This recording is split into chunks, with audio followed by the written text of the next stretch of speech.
Hi all friends, welcome to MTM political talk. ഇന്ത്യയിലെ നമ്മുടെ എല്ലാവരുടെയും പ്രിയപ്പെട്ട രാഷ്ട്രപതിയായിരുന്ന ശ്രീ APJ അബ്ദുൽ കലാം, ഇന്ത്യയുടെ മിസൈൽ മാൻ എന്നറിയപ്പെടുന്ന APJ നമ്മെ വിട്ടുപിരിഞ്ഞിട്ട് 10 വർഷം തികയുകയാണ്. അദ്ദേഹത്തിന്റെ ജീവിതത്തിലൂടെ നമ്മുടെ രാഷ്ട്രത്തിനും ലോകത്തിനൊട്ടുക്കും തന്നെ ഉണ്ടായ നേട്ടങ്ങളെ പറഞ്ഞു കഴിഞ്ഞാൽ ഒരു വീഡിയോയിലോ 2 വീഡിയോയിലോ ഒതുങ്ങുന്നതല്ല. അപ്പോൾ നമ്മൾ ഒരു എത്തിനോട്ടം മാത്രം ശ്രീ APJയുടെ ജീവിതത്തിലൂടെ ഒന്ന് കണ്ണോടിക്കുകയാണ്. യുവതലമുറയെ വലിയ സ്വപ്നങ്ങൾ കാണാൻ പ്രചോദിപ്പിച്ച ഇന്ത്യയുടെ ഏറ്റവും പ്രിയപ്പെട്ട രാഷ്ട്രപതിയായിരുന്നു APJ അബ്ദുൽ കലാം. അദ്ദേഹം നമ്മെ വിട്ടുപിരിഞ്ഞിട്ട് 10 വർഷം തികയുകയാണ്.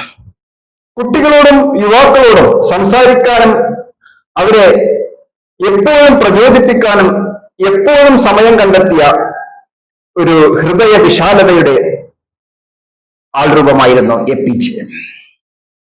പത്രങ്ങൾ വിറ്റ് പഠനത്തിനുള്ള പണം കണ്ടെത്തിയ ബാലനിൽ നിന്ന് ഇന്ത്യയുടെ രാഷ്ട്രപതിയായും ലോകമെമ്പാടും ആദരിക്കപ്പെടുന്ന ശാസ്ത്രജ്ഞനായി മാറിയ ശ്രീ APJ അബ്ദുൽ കലാമിന്റെ ജീവിതം ആർക്കും പയറ്റിനോക്കാവുന്ന പ്രചോദന കഥയാണ്.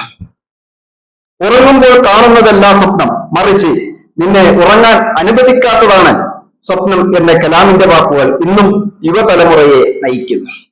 ഇന്ന് നമ്മൾ വാട്സപ്പിലും മറ്റു സോഷ്യൽ മീഡിയയിലും ഒക്കെ നിരവധി സ്റ്റാറ്റസുകൾ നമ്മൾ APJയുടെ ആശയങ്ങൾ പങ്കുവെക്കുന്ന ഒരു കാലഘട്ടത്തിലൂടെയാണ് നമ്മൾ കടന്നു പോകുന്നത്. ഏതെങ്കിലും ഒരു ആളുടെ ഫോൺ എടുത്ത് അതിൽ വരുന്ന ഒരു 10 സ്റ്റാറ്റസിൽ ഒന്നെങ്കിലും APJയുടെ ആശയങ്ങളാവും എന്നതിൽ ഒരു തർക്കവുമില്ല. സൂര്യനെ പോലെ തിളങ്ങണമെങ്കിൽ ആദ്യം സൂര്യനെ പോലെ എരിയണം എന്ന അദ്ദേഹത്തിന്റെ ഉദ്ധരണികൾ കഠിനാധ്വാനത്തിന്റെയും സമർപ്പണത്തിന്റെയും പ്രാധാന്യം ഓർമ്മിപ്പിക്കുന്നു.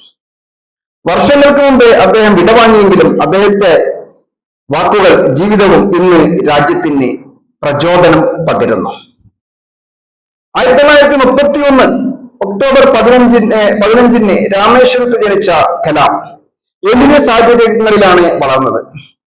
കുട്ടിക്കാലത്ത് പത്രം വിറ്റാണ് പഠനത്തിനുള്ള പണം കണ്ടെത്തിയത്. വിളക്കിന്റെ വെളിച്ചത്തിൽ രാത്രി വൈകിയും പഠിച്ച ഈ ജിജ്ഞാസുവായ ബാലൻ പിന്നീട് സെന്റ് ജോസഫ്സ് കോളേജിൽ ഭൗതിക ശാസ്ത്രവും മദ്രാസ് ഇൻസ്റ്റിറ്റ്യൂട്ട് ഓഫ് ടെക്നോളജിയിൽ എയറോനോട്ടിക്കൽ എഞ്ചിനീയറിംഗും പഠിച്ചു.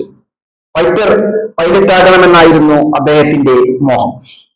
പക്ഷേ വിധി അദ്ദേഹത്തെ ഇന്ത്യയുടെ മിസൈൽ മാൻ ആക്കി. 1958 DRDO defence research and development ഓർഗനൈസേഷന്റെ കരിയർ കാലം കലാം 1969 ISROയിലും ഇന്ത്യൻ സ്പേസ് റിസർച്ച് ഓർഗനൈസേഷനിലും ചേർന്നു. ഇന്ത്യയുടെ ആദ്യ ഉപഗ്രഹ വിക്ഷേപണ വാഹനമായ SLV-3 വിജയത്തിന് പിന്നിൽ അദ്ദേഹത്തിന്റെ നേതൃത്വമായിരുന്നു. 1980 ഇന്റർബേറ്റ് ഗൈഡ് മിസൈൽ ഡെവലപ്മെന്റ് പ്രോഗ്രാമിന് നേതൃത്വം നൽകി അഗ്നിയും പൃഥ്വിയും പോലെയുള്ള മിസൈലുകൾ വികസിപ്പിച്ചു. 1998 പൊക്രാൻ 2 ആണവ പരീക്ഷണങ്ങളിൽ അദ്ദേഹത്തിന്റെ പങ്ക് ഇന്ത്യയെ ആണവശക്തിയായി ഉയർത്തി. തീർച്ചയായും ഇന്ത്യക്ക് ഒരിക്കലും മറക്കാൻ കഴിയാത്ത ധീരയായ ഒരു നേതാവ്, ഒരു ശാസ്ത്രജ്ഞൻ ഒക്കെയാണ് ശ്രീ APJ അബ്ദുൽ കലാം. 2002 ഇന്ത്യയുടെ 11ാമത് രാഷ്ട്രപതിയായി തിരഞ്ഞെടുക്കപ്പെട്ട കലാം ജനങ്ങളുടെ രാഷ്ട്രപതി എന്ന വിളിപ്പേര് നേടി. കുട്ടികളോടും യുവാക്കളോടും സംവദിക്കാൻ അദ്ദേഹം എപ്പോഴും സമയം കണ്ടെത്തി. രാഷ്ട്രപതി ഭവനെ ജനങ്ങൾക്ക് തുറന്നുകൊടുത്തു. വിദ്യാർത്ഥികളുമായി ആശയങ്ങൾ പങ്കുവച്ചു. രാഷ്ട്രപതി പദവിയേറിയ ശേഷവും അദ്ദേഹം എഴുത്തും പഠിപ്പിക്കലും തുടർന്നു. അദ്ദേഹം ഒരു ക്ലാസ് എടുത്തുകൊണ്ടിരിക്കുമ്പോഴാണല്ലോ അദ്ദേഹത്തിന്റെ വിയോഗം നമ്മെ തേടിയെത്തിയത്. വിങ്സ് ഓഫ് എയർ ഇന്ററേറ്റഡ് മെൻസ് ഇന്ത്യ 2020 തുടങ്ങിയ പുസ്തകങ്ങൾ യുവാക്കൾക്കിടയിൽ ഇന്നും പ്രചോദനം പകരുന്നു. 2015 ജൂലൈ 27 ഷില്ലോങ്ങിൽ IIM ജീവിക്കാൻ കഴിയുന്ന ഒരു ഗ്രഹം ഭൂമിയെ സൃഷ്ടിക്കൽ എന്ന വിഷയത്തിൽ വിദ്യാർത്ഥികളോട് സംസാരിക്കവേ കലാം കുഴഞ്ഞു വീണു. നേരത്തെ സൂചിപ്പിച്ചല്ലോ, ഹൃദയാഘാതത്തെ തുടർന്ന് 83ാം വയസ്സിൽ അദ്ദേഹം യാത്രയായി. ഇതാണ് ശ്രീ കലാമിനെ പറ്റിയുള്ള ഒരു തിരിഞ്ഞുനോട്ടം നമ്മൾ ഒരു ചെറിയ രൂപത്തിൽ അവതരിപ്പിച്ചു. തന്റെ ജീവിതത്തിൽ അവസാന നിമിഷം വരെ യുവ മനസ്സുകളെ പ്രചോദിപ്പിക്കുകയും അദ്ദേഹത്തെ പ്രധാനമന്ത്രി നരേന്ദ്രമോദി ഉൾപ്പെടെയുള്ളവർ അന്ത്യോപചാരം അർപ്പിച്ചു.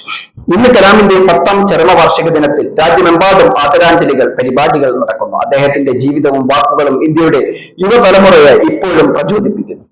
1981 പത്മഭൂഷൺ, 1990 പത്മവിഭൂഷൺ, 1997 ഭാരത് രത്ന തുടങ്ങിയ ബഹുമതികൾ അദ്ദേഹത്തിന്റെ സംഭാവനകളുടെ തെളിവാണ്. ഡോക്ടർ കലാം ഒരു ശാസ്ത്രജ്ഞനായിരുന്നു, അധ്യാപകനായിരുന്നു, രാഷ്ട്രപതിയായിരുന്നു. എന്നാൽ എല്ലാറ്റിലുമുപരി യുവാക്കളുടെ സാധ്യതകളിൽ വിശ്വസിച്ചും സ്വപ്നങ്ങൾക്ക് ചിറക് നൽകിയ മനുഷ്യനായിരുന്നു. അദ്ദേഹത്തിന്റെ ദർശനം ഇന്നും നമ്മെ മുന്നോട്ട് നയിക്കുന്നു. തീർച്ചയായും ഞാൻ നേരത്തെ സൂചിപ്പിച്ചല്ലോ, നമ്മൾ ഒരു വാട്സപ്പ് സ്റ്റാറ്റസ് എടുത്തു നോക്കിക്കഴിഞ്ഞാൽ, നമ്മുടെ ഫോണിൽ വരുന്ന ഒരു വാട്സപ്പ് സ്റ്റാറ്റസ് എടുത്തു നോക്കിക്കഴിഞ്ഞാൽ ഒരു 10 സ്റ്റാറ്റസുകളുണ്ടെങ്കിൽ ഒരെണ്ണമെങ്കിലും ശ്രീ കലാമിന്റെ ആശയങ്ങളായിരിക്കും. പ്രതിരോധ ശൈലിയിലും പഠനത്തിലും കഠിനാധ്വാനത്തിലും വിശ്വസിച്ച അദ്ദേഹം തന്റെ പ്രചോദനാത്മക വാക്കുകളിലൂടെ യുവാക്കളെ നിരന്തരം പ്രചോദിപ്പിച്ചുകൊണ്ടിരുന്നു. അദ്ദേഹത്തിന്റെ മരണത്തിന്റെ 9ാം വാർഷികത്തോടനുബന്ധിച്ച് അദ്ദേഹത്തിന്റെ ചില അവിസ്മരണീയമായ ഉദ്ധരണികൾ വർണ്ണിക്കപ്പെടുന്നു. നിന്റെ ലക്ഷ്യസ്ഥാനത്ത് അതുല്യനായ നിന്നെ എത്തിക്കുന്നതുവരെ പോരാട്ടം അവസാനിപ്പിക്കരുത്. ജീവിതത്തിൽ ഒരു ലക്ഷ്യം വെച്ച് അറിവ് നേടി കഠിനാധ്വാനം ചെയ്ത് മഹത്തായ ജീവിതം സാക്ഷാത്കരിക്കാനുള്ള തിരുത്സാഹനം കാണിക്കുക എന്ന് ഡോക്ടർ കലാം യുവാക്കളോട് പറഞ്ഞു. സൂര്യനെ പോലെ തിളങ്ങണമെങ്കിൽ ആദ്യം സൂര്യനെ പോലെ എരിയണം എന്ന അദ്ദേഹത്തിന്റെ വാക്കുകൾ വിജയത്തിന്റെ പാതയിൽ അഗ്നി പകർന്നു.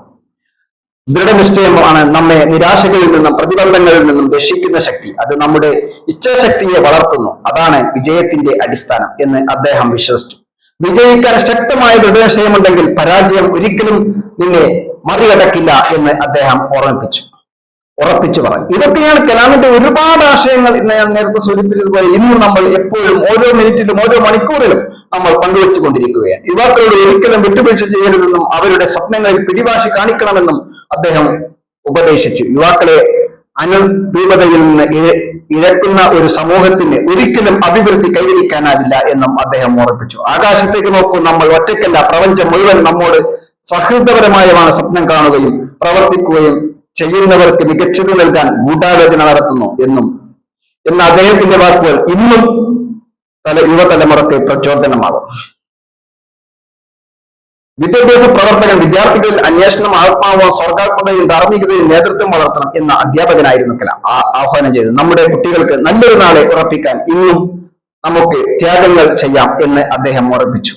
കലാമിനെ പറ്റിയുള്ള ഞാൻ നേരത്തെ സൂചിപ്പിച്ചതുപോലെ ശ്രീ APJ അബ്ദുൽ കലാമിനെ പറ്റി 1-2 വീഡിയോയിൽ 1-2 മണിക്കൂറുകൾ കൊണ്ട് പറഞ്ഞാൽ അവസാനിക്കുന്നതല്ല. എങ്കിലും അദ്ദേഹത്തിന്റെ ഓർമ്മദിനമായി ഇന്ന് നമ്മൾ അതിനെ ആ വിഷയത്തെ കുറിച്ച് ഒന്ന് ഓർമ്മിപ്പിച്ചു, അതിൽ ഒരു എത്തിനോട്ടം നടത്തി എന്ന് മാത്രം ഓർമ്മിപ്പിക്കുകയാണ്. ഈ വീഡിയോ മുഴുവനായും വീക്ഷിച്ച താങ്കൾക്ക് നന്ദി. താങ്കൾ ഈ ചാനൽ ഇതുവരെ സബ്സ്ക്രൈബ് ചെയ്തില്ലെങ്കിൽ സബ്സ്ക്രൈബ് ചെയ്യാനും അഭിപ്രായ നിർദ്ദേശങ്ങൾ എന്താണെങ്കിലും അത് കമന്റ് ബോക്സിൽ രേഖപ്പെടുത്തുവാനും ലൈക്ക് ചെയ്യാനും ഓർമ്മിപ്പിക്കുകയാണ്. വീഡിയോ ഉപകാരപ്രദമാണ് എന്ന് തോന്നിയാൽ താങ്കളുടെ സുഹൃത്തുക്കളിലേക്കും ഷെയർ ചെയ്യുവാനും ഓർമ്മിപ്പിക്കുന്നു. നന്ദി, നമസ്കാരം.